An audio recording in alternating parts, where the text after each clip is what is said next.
18. ledna 1923. Když jsem šel předevčírem Držovskou ulicí, šlo proti mně děvče. Kostkovaný šáteček, kabelu, nepokrytou hlavu. Já jsem měl nový kožený kabát, který se leskl krásně a způsoboval, že jsem se cítil hezkým a mladým a že jsem dokonce hledal i ty, kteří by to zároveň se mnou mohli konstatovat. Tato dívka viděla mne hned zdaleka. Když se blížila, sklonila hlavu. Krásně, cudně a nutně. Byla to dívka sotva odrostlá pubertě a pod jejím barchetovým šátkem bylo tělo tak panenské, že jsem zapomněl na svůj kabát, sebe a viděl jenom ji. Jak jsem poznal, že se v ní cosi děje? Její hlava byla v ten okamžik tak těžká, jako by se jí do ní všechna krev nahrnula. Včera by šla kolem a dívala by se na mě klidně jako na telegrafní tyč, protože byla dítě.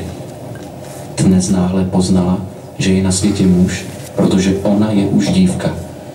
A kde si hluboko, instinktivně dohadovala se, co to je. Proto ta krev, tíha a sklopený zrak a nutnost. Ale náhle jsem postřehl vedle nutnosti i sílu. Byla už blízko. Kořínky měkkých vlasů kol spánků nořily se do zardělých lící.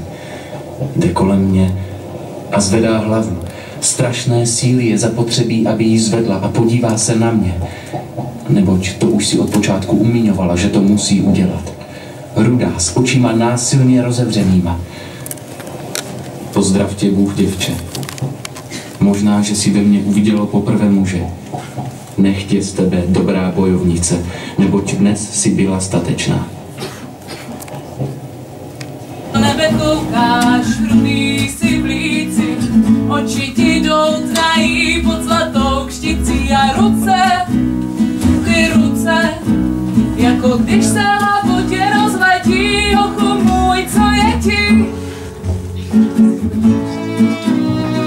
Maminko, veliký zázrak stal se na zemi, mám srdce a srdce mé tluče, mám oči a oči mé vidí.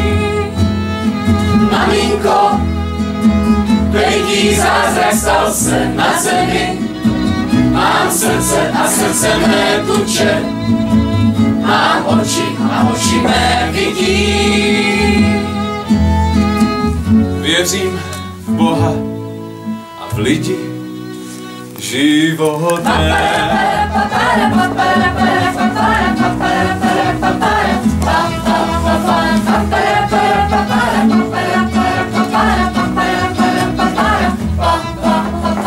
Žlutavý kostel vlá nahoře zelené. To je korouhev této krajiny. Tiché a svěcené. To je svatý kopeček v Olomouce. Místo pro poutníky a výletníky.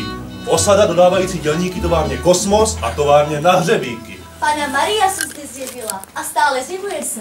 Babičkám s nůšemi a dětem na krásné lese. Každá má očí 50, to je ulice, to je město.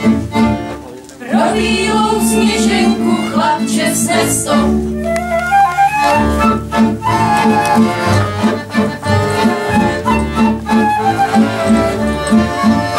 Zlá chvíle má vždy vojáky, které komanduje, ale ještě něco tu je, ještě něco tu je to slovíčko, mas na rány, jeden domeček kvítím obsypaný.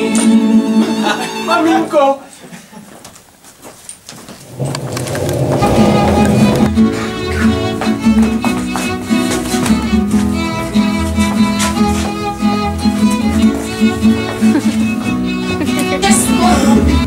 Číslo 25 si hlídkou do dvora, umyvadlem a postelí.